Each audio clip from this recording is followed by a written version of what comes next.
Hey guys, what's up? It's Ripe again. In today's video, my terrible wife cheated on me and we got divorced. When she does not get custody of our kids, she gets my expensive classic car towed and steals it from me. Here is why you should never mess with my beloved car. I got epic revenge. Let's dive right into the story. So I spent 7 years of my life married to a truly horrible woman. If I'm being honest, I probably would have never married her if she didn't end up pregnant with our first child. I wanted to do the responsible thing as a man, so I tried to make things work with her. The issue was that she was a pretty self-centered person, and that really starts to wear down on a guy after a while. Just one quick example of this is on Mother's Day she would expect the whole 9 yards of flowers, breakfast in bed, brunch, presents, etc. Now, I'm not saying that mothers don't deserve these things on Mother's Day, but if your husband is doing all that for you, then on Father's Day you should make some kind of effort as well. Instead though, on Father's Day she would not lift a finger and for some reason expected to be spoiled again and make me do everything for her. The final straw came when I found out she was cheating on me with another man. I tried my best to do my duty as a husband, but she finally betrayed me one too many times. So then I filed for divorce against her and I had evidence of a lot of things. The main one being that she cheated on me, but also a hospital report of when I needed 5 stitches when she got drunk and swung a knife at me for being late. She was truly awful, and one thing I wanted was custody of our children. Not to be an a-hole, but just because I didn't think the 2 young kids would be safe in the care of her.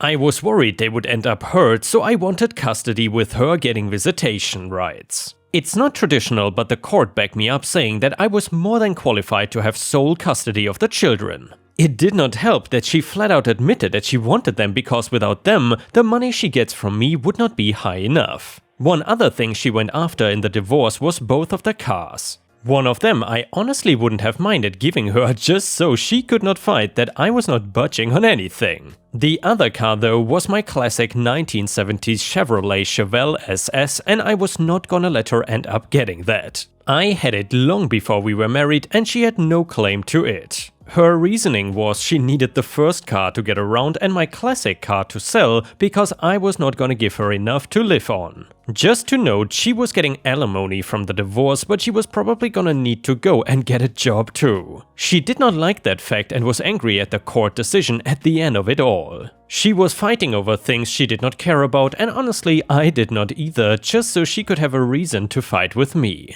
It really came down to the fact that she cheated on me and was the reason the marriage fell apart. I ended up getting to keep my classic car as well as the house we were all living in beforehand, so the kids did not need to move. The ex had to go and get a smaller place to live by herself and could see the kids once a month and on holidays. I guess she left thinking that the entire thing was not fair and she was entitled to more than she got. Instead of letting it go, she wanted to get revenge on me for what, in her mind, was the horrible things I have done. Her target could not be the children, so she did the next thing on the list of what I care about, which is my car. Now, despite how she was at home, she was able to put on a decent facade outside and she had a bunch of friends. One of these friends had a husband that owned a junkyard/scrapyard for cars and parts. This also meant that he had a tow truck he used to get rid of junky cars. My ex-wife must have convinced them that she deserved the car and got the idea to try and take it away from me. I had gotten another everyday car and was out with the kids in that one day when her plan went to effect. They towed away my car and I came home to find it gone and my heart broke a little bit. I thought we got robbed and was mostly relieved in that moment that me and the kids were not home for it. Camera footage showed the tow truck taking it away, and it didn't take much googling to find out who owned it and their connection to my ex-wife. I had enough of the crap she was pulling and was not even gonna give her a chance to apologize or come up with some kind of story. I called the police and told them that my ex-wife had stolen my car after not getting it in the divorce. They had to do some digging of their own, but after talking with the owner of the junkyard and telling him that he could go to jail, they got answers. So basically, he sold out my ex-wife for telling him to take the car to the yard and then they could sell it and split the money. He was under the impression that she wanted in the divorce but was scared to come and get it because I was so attached to it. I don't blame him because I know she can put on a good show. I wanted my car back though, and I was lucky enough that she didn't sell it yet and instead stored it in a different location. The police brought me my car back and I was curious as to what was happening with my ex-wife. They told me that she was in trouble for Grand Theft Auto, and since the car was worth over 100k, it was being seen as a pretty big deal. I also got asked if I wanted to press personal charges against her for trespassing on my property and theft. I said yes because I was done with her and wanted to teach her a lesson she was not gonna forget. I did not have to sue her for any money because the car was perfectly fine once I got it back. She was in violation of the divorce agreement coming over to my house without asking since I had custody of the kids. She did not have any kind of defense and her friends turned on her fast in order to stay out of jail themselves. She could not deny doing it and instead tried to give a story about how she got nothing in the divorce and I was greedy and would not give her a car. This was obviously a lie since she had a perfectly functional car to drive around in that I gave her. On top of all the charges, they also added one which was something like conspiracy to sell a car illegally. Where we live in the country, cars being sold have to go through certain channels and it really helps keep stolen cars off the road. She was sent to jail for 5 years and because of her stunt, she ended up losing the right to any alimony. To be honest, she seemed more upset about that than going to jail. I did not go into a divorce wanting to get away without paying or putting her in jail. I thought it could all end and we could get back to our lives where I did not have to be miserable. Instead though, she decided to screw herself over and even without me pressing charges would have ended up in jail. And yeah guys, I gotta say, it's kind of sad how a marriage can end in something like that, but I would say that the wife in this story certainly got what she deserved. If you would have been OP, would you have done anything different? Let us know in the comments, and while you're at it, please don't forget to like the video because that would help me tremendously. The next one is titled, "Decide to crash my Halloween bash and assault me?" Let me introduce you to my family full of cops, posted by user NinnyInNC on r/ripe stories on Reddit. The background: for the last 15 years, I have thrown a yearly Halloween party for friends and family, about 40 people, before the bringer of infinite sadness, aka COVID, went global and we would always hold our bash on my mother's property.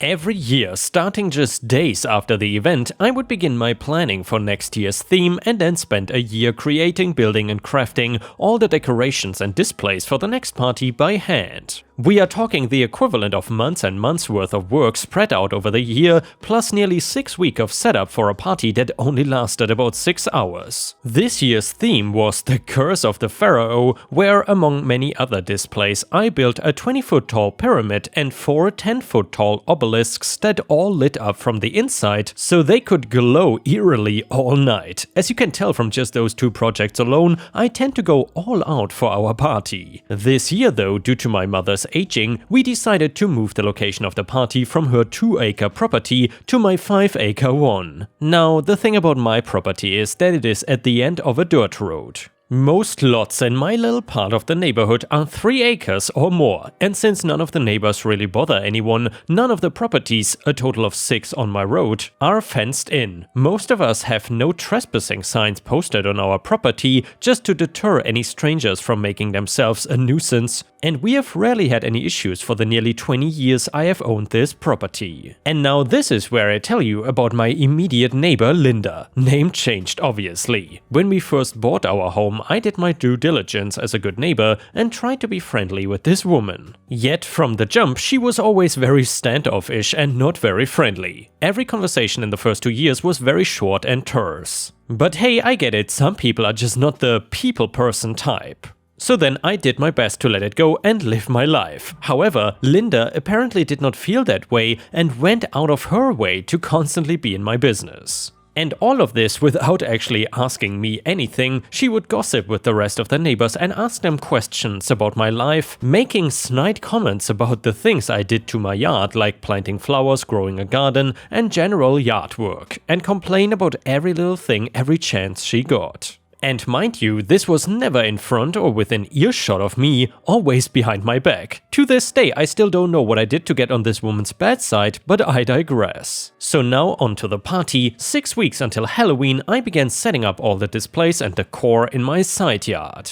It is about 2 acres in size, all grass, and on the far side of my property. Basically the complete opposite side of where Linda lives. However, 2 weeks prior to the setup beginning, I had sent a polite notice to all my neighbors informing them of the party, when it was, how long it would last, and that it was a private event for family and friends only, while also assuring them that all parking for the party would be contained on my property, giving them all a heads up a full 8 weeks before the event. All seemed to be well. Most of my neighbors stopped by during the weeks of setup to let me know that they were cool with the party being held at my house. I could have honestly cared less if they weren't, and to chat me up about the decor and how I made this and that. During that time, not once did Linda try to talk to me about the party, not once did she even complain to me. In hindsight, I should have realized that her behavior was unusual, but my brain was so full of decorating mode that it didn't register. The day of the party then arrives. All cars are neatly organized and parked on another section of my property. The electrical setup has been cleared and approved by the local fire marshal, and all decor is up safely and working properly. The food is ready and creepy music is emanating from a half-dozen wireless speakers spaced all throughout the party area. Of course, within sound ordinance levels. Spirits were high, the guests were donned in some of the best costumes in the history of our bash, and everyone was ready for a night of spooky fun. About an hour after nightfall, with the true ambience of my creations in full effect, I suddenly hear in the distance someone arguing. Now, just for quick clarification, I should let you guys know that alcohol is never allowed at any of our events. We have loads of kids attending every year because the party is more for them than the adults, so we don't feel comfortable serving it. It is a party of sober fun through and through. Anyway, I hear the commotion and head to where the noise is coming from. I make my way through the crowd of people to find my neighbor Linda arguing with my 75-year-old mother. I am immediately pissed because that is my mom. I walk up to her and, not being very polite, ask her what her problem is in a tone that I was told by family later sounded like I wanted to set the woman on fire just for breathing. I rarely lose my temper, but when it comes to my elderly mother, I won't hold back. She responds with complaint after complaint about the party, the music is too loud, there are people parked on her property, the decor is an eyesore and safety hazard and going to cause a fire, etc. People are drunk and doing drugs, and we are allowing underage drinking.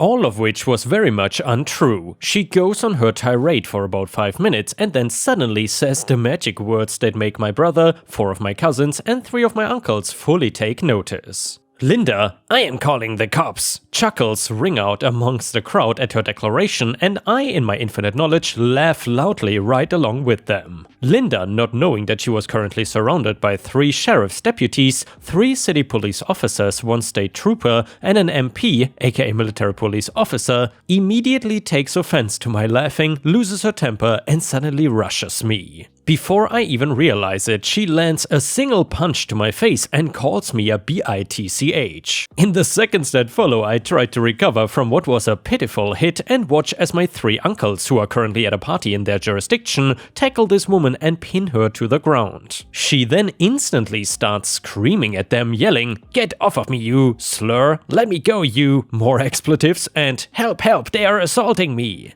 She does this for about 5 minutes while continuing to be pinned to the ground when a pair of cruisers pull onto the property. We found out later that one of the neighbors called 911 because Linda had gone to her house first to yell at her for not protesting the party from the get-go. At this point, I am just standing there trying my best to not laugh myself silly. The 2 officers get out, make their way to the commotion, look at me and then look down at 3 adult men holding down an irate screaming woman, and without missing a beat, one of the officers says, "Deputy Stone," looking at my Uncle Marcus, "did we catch a rogue Karen, Mark?" Uncle Marcus laughs and answers, "I'm afraid so." Deputy Stone, "Well, I guess you better let us have her then." After which the uncle wrestles her, still screaming and now cussing, up from the ground, and Deputy Davis, the second officer, tosses Uncle Marcus a set of handcuffs. As he managed to close the handcuffs around her wrist, that is when the situation really registers with Linda. She immediately demands to know why in the heck the deputy is letting this slur for a member of the LGBT community handcuff her. Deputy Stone, because he's just doing his job, ma'am. She looks at Uncle Marcus and then at me, and with the biggest smile on my face I say, "Let me introduce you to my family." I prompted sarcastically as I started pointing to the members of my family and go, "Deputy, deputy, deputy, city cop, city cop, city cop, trooper, and an MP."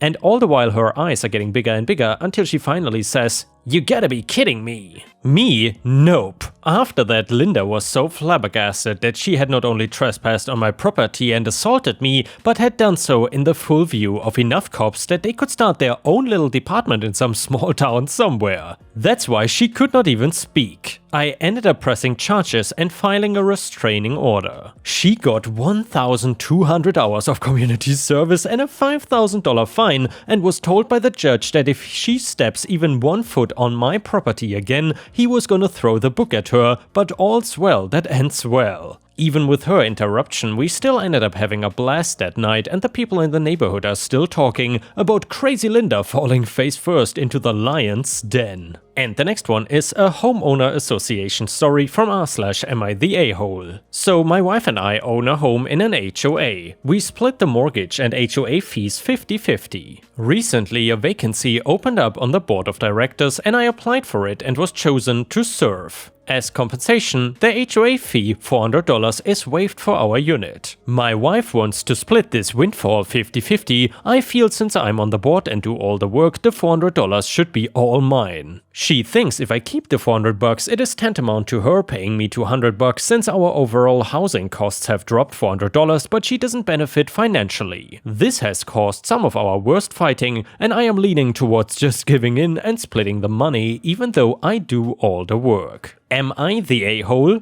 And guys, I will redirect this question to you. Do you think that OP is the a-hole here or not? Let us know in the comments, and now we will read one of the comments which says, "You are the a-hole, you are fighting your wife over $200 while your account is full of posts about designer products? Shake my head." Comment number 2, "You are the a-hole, if she uses a coupon on groceries, do you pay her half of the price difference?" If not, there's your answer. Windfalls for the family are windfalls for the family, no matter who does the work. And honestly, I'm so confused. If the fee is waived, why are you not just splitting the only mortgage in half now? Are you expecting her to pay $200 to you? And someone answered, in other comments it seems like he's asking or going to ask the HOA to pay him the $400 instead of waiving the fee. Presumably he and his wife would then split the fee, so he would pocket the $200 he got. This is the only way I've been able to reconcile the comments he has made.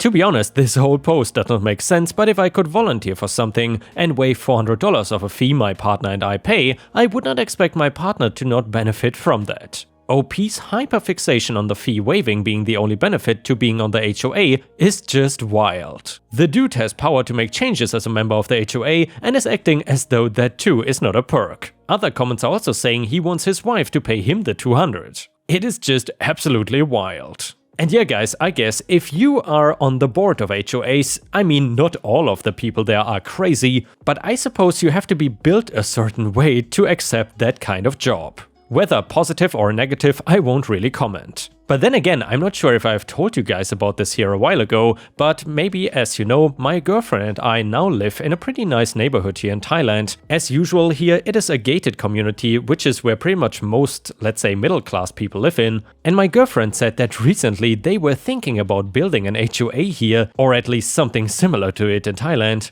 And of course, I instantly recommend my girlfriend to be at least either the head of the HOA or on the board, because we all know if you're not in control, then someone else will be, and that person might be crazy. And guys, with this, we have reached the end of the video. Thank you so much for watching. However, if you cannot get enough of my content, then please feel free to check out my Patreon over at patreon.com/ripeyoutube, or join my YouTube membership program by clicking the join button to get access to even more exclusive videos. Thank you so much for your support, and I will see you again tomorrow.